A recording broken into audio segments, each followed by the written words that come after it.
Welcome back to my video. आओ चले ज्ञान की ओर। मैं आपका चिर परिचित Bittu sir.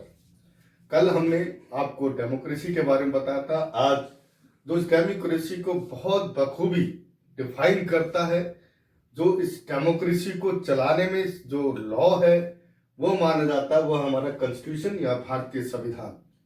Constitution is the supreme law of India, यानी कॉन्स्टिट्यूशन जो संविधान है ये सब सुप्रीम लॉ भारत का माना जाता है। या ये मान लें कि एक ऐसा बुक जिस पर सभी व्यक्तियों पर अधिकार हो और जिस पर सभी व्यक्तियों के डिफाइन हो, चाहे उनकी लाइबिलिटी हो, चाहे उनकी क्या कहते हैं अधिक राइट्स हो, उन सभी को भली भांति डिफाइन करने वाली बुक को हम संविधान कह सकते हैं। हमारे संविधान की कुछ रोचक यानी इंटरेस्टिंग फैक्टर है जो हमारे संविधान में सम इंटरेस्टिंग फैक्टर भी हैं जो इस संविधान को और बहुत अच्छा बनने से पहले फ्रॉम थॉट टू एक्टिव। पहले हमने संविधान को सोचा, उसे निर्मित किया और फिर उसके ऊपर वर्क करना शुरू किया, इसलिए से दिया थॉट टू एक्टिव। यानी सरकार पहले कुछ सोचती है, कोई प्लान बनाती है और उस पर कार्य करती है। नेक्स्ट ए हैंड रिटन, यानी पूरा का पूरा भारतीय संविधान स्वयं के हाथों से लिखा गया। इलस्ट्रेशन ऑफ कॉन्स्टिट्यूशन, और आप ये कहें कि ये जो संविधान हमारा भारतीय संविधान है, बहुतों के लिए उदाहरण के रूप में प्रस्तुत किया जाता है। सारे देश भारतीय संविधान को एक, तो क्या आप ऐसा जानते भी हैं कि भारतीय संविधान विश्व का सबसे बड़ा संविधान है, जो विश्व में इससे बड़ा संविधान किसी लोकतांत्रिक देश का नहीं है। मोर देन 2000 अमेंडमेंट, लगभग 2000 से ज्यादा इसमें अमेंडमेंट किए गए। The largest constitution the world, जैसा कि मैंने आपको पहले ही बोला कि भारतीय संविधान विश्व का सबसे बड़ा संविधान है। और इतने अच्छे संविधान को बनाने में जिनकी सबसे महत्वपूर्ण भूमिका रही वो थे chairman drafting committee doctor B R. Ambedkar ji, जिन्होंने इस संविधान को ड्राफ्टिंग किया। चेयरपर्सन थे जिन्होंने संविधान को लिखने में और बनाने में सबसे बड़ा सहयोग किया, doctor B R. Ambedkar. Why do we need constitution, हमें भारतीय संविधान की आवश्यकता क्यों पड़ती है? किसी भी लोकतांत्रिक देश में संविधान जो होता है वो एक नियमावली होती है, यानी रूल्स होते हैं जिसको सभी फॉलो करते हैं। जैसे प्रोटेक्ट इंडिविजुअल राइट, आप जानते हैं कि ये आपके व्यक्तिगत अधिकारों का भी रक्षा करता है।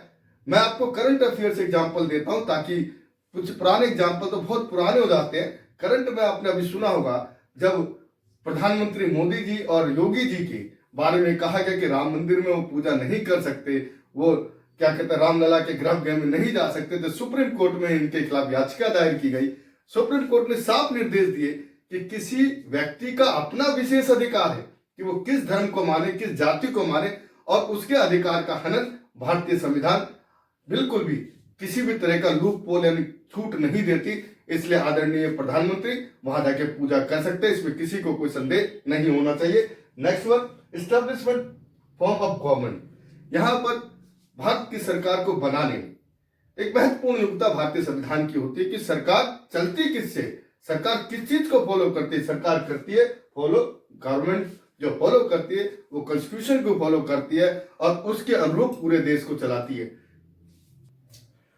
प्रमोट सिटीजनशिप पार्टिसिपेशन, लोगों को जागरूक करना कि लोकतंत्र में आपकी क्या भूमिका है। आप देखिए हमारे प्रधानमंत्री तक या हमारे जितने भी सेलिब्रिटी हैं वो भी जब वोट देकर आते हैं तो अपना साइन दिखाते हैं कि हमने अपना लोकतंत्र में पार्टिसिपेशन कर दिया, और आप भी वोट डालकर अपना पार्टिसिपेशन करें, क्योंकि आप ही सरकार चुनेंगे और आप पर ये शासन करेंगे। इसलिए जरूरी है कि अपने पार्टिसिपेशन को बढ़ाएं लोकतंत्र में, ताकि एक अच्छी सरकार चुनकर आए।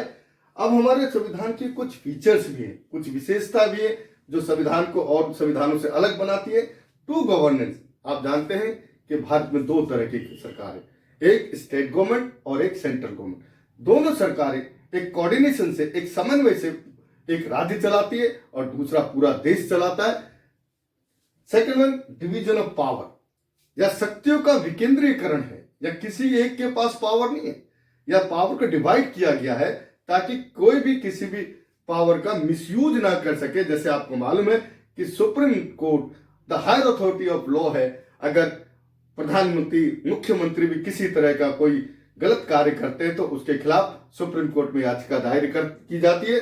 और यहां पर भी आप देखते हैं कि किस तरह से लॉ ने एक जो जो अपने भारत के प्रधानमंत्री, उनके भी पावर को रोक दिया। नेक्स्ट है फंडामेंटल राइट। आपको भारत सरकार ने कुछ मौलिक अधिकार दिए कि आप जैसे freedom to right to freedom, freedom to speech.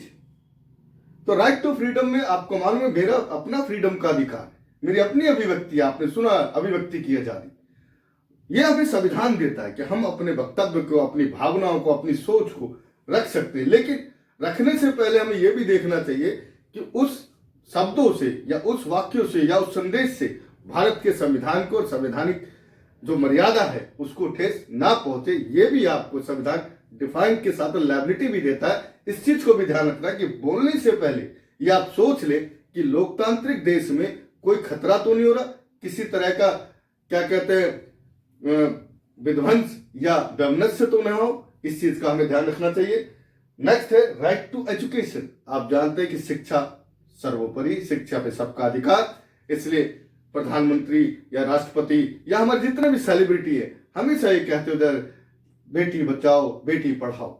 यानी एजुकेशन एक मूलभूत आवश्यकता है देश की, और एजुकेशन से ही डेवलपमेंट हो सकता है। इसलिए हमें एजुकेशन का राइट प्राप्त है कि हमारी शिक्षा ग्रहण करने, यानी हमें पढ़ने से कोई नहीं रोक सकता। ये सब अधिकार हमें भारतीय संविधान ने दिए। और भारत संविधान की सबसे जो एक बड़ी खूबी है वो है फ्लेक्सिबिलिटी, यानी इतना फ्लेक्सिबल है कि इसमें ये सामंजस्य बनाया गया है कि यदि समय परिवर्तन के साथ कानून को बदलना पड़े या कानून में संशोधन करना पड़े तो आप पार्लियामेंट के थ्रू आप उसे पास कर लें।